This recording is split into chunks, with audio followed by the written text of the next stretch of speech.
तो देखिए, प्रगतिशील समाजवादी पार्टी के लोग सभी निकल पड़े हैं 2022 की तैयारी में।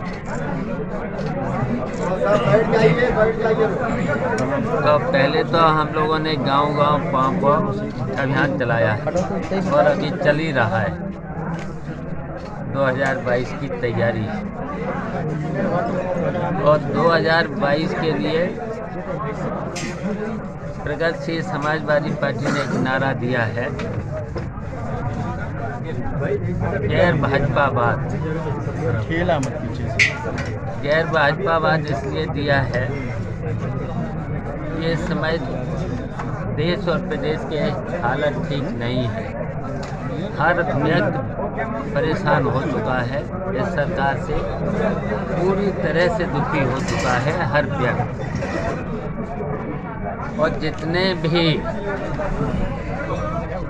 प्रधानमंत्री जी ने और भारतीय जनता पार्टी के लोगों ने नारे दिए थे, पहला तो नारा दिया था उन्होंने अच्छे दिन आएंगे।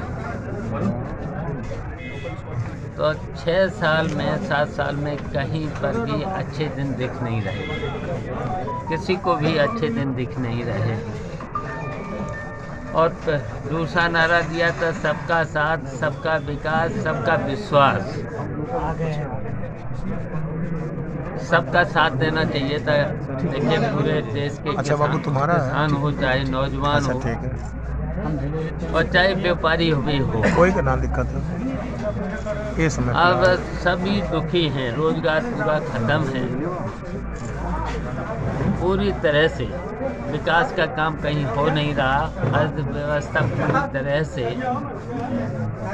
जब नोटबंदी हुई थी तो पूरी तरह से अर्थव्यवस्था पूरे देश की चौपट हो चुकी है। और फिर बीच में आ गया वैश्विक बीमारी कोरोना, और इससे पहले जीएसटी भी लगा दिया था। जीएसटी भी लगा, जीएसटी में उन्होंने कहा था 1 कर, अब 1 कर नहीं जाने कितने कर लग रहे हैं। और भ्रष्टाचार इतनी जबरदस्त पनप चुका है जब से जीएसटी लागू हुआ। तो ये सब चीज़ें जब देखा जाए, फिर वैश्विक बीमारी आई। वैश्विक बीमारी में जब पूरे देश में 400 कोरोना के मरीज थे तब लॉकडाउन, और फिर लॉकडाउन के बाद पहले ही दिन थाली तो ज़रूर बजवा दी, थाली बजाई लोगों ने, मोमबत्ती भी जलाई, कैंडल खूब जलाई, लेकिन उनसे कोरोना तो दूर गया नहीं। और पहले ही दिन उन्होंने जो निर्णय ले लिया था कि पहले ही दिन बसें बंद, रेल बंद, फैक्ट्रियां बंद, उसकी वजह से कोरोना पूरे देश में फैल गया था।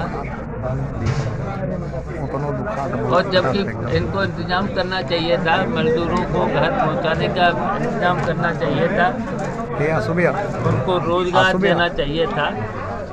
यहाँ तक कि 2 महीना 3 महीना पूरे देश का मजदूर मरी पास गया था,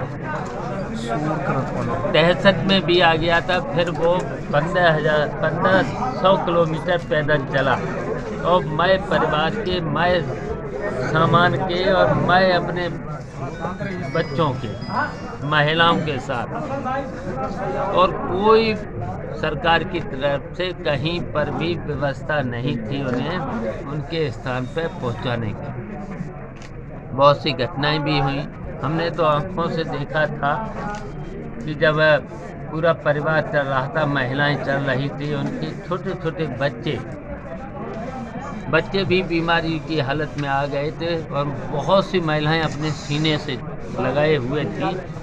और मैंने ये भी देखा कई बच्चे सीने से लगाए हुए महिलाओं पे जान गंवा बैठे, लेकिन सरकार की कोई व्यवस्था नहीं। नेताजी ने कहा था कि मोदी से बेहतर प्रधानमंत्री देश के लिए कोई नहीं हो सकता, इस पे क्या कहेंगे? तो नेताजी ने तो कहा, और अब क्या कह रहे हैं?